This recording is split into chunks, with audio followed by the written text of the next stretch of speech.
بسم الله الرحمن الرحيم والنازعات غرقا والناشطات نشطا والسابحات سبحا فالسابقات سبقا فالمدبرات أمرا يوم ترجف الراجفة تتبعها الرادفة قلوب يومئذ واجفة أبصارها خاشعة يقولون أئنا لمردودون في الحافرة أئذا كنا عظاما نخرة قالوا تلك إذا كرة خاسرة فإنما هي زجرة واحدة فإذا هم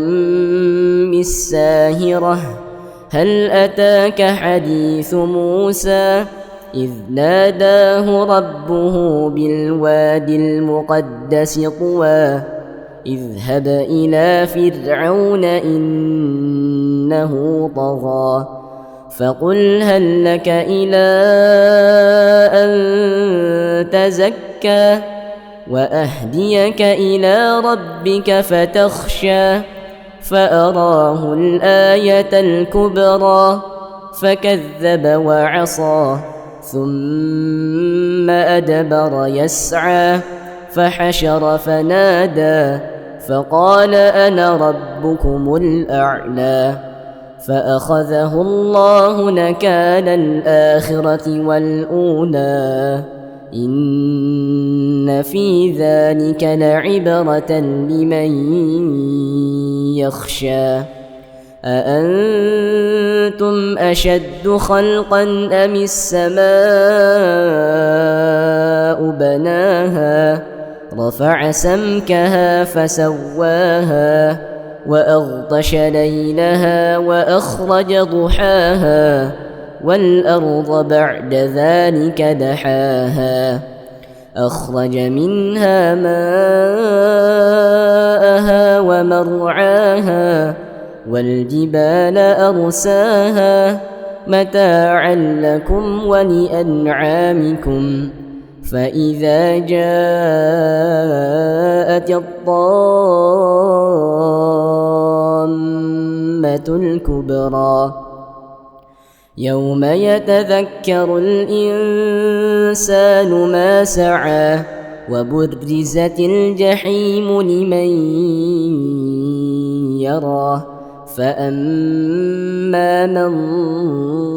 طغى وآثر الحياة الدنيا فإن الجحيم هي المأوى وأما من خاف مقام ربه ونهى النفس عن الهوى فإن الجنة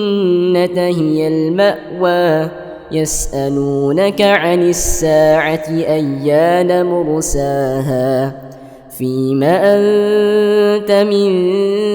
ذكراها إلى ربك منتهاها إنما أنت منذر من يخشاها كأنهم يوم يرونها لم يلبثوا إلا عشية أو ضحاها.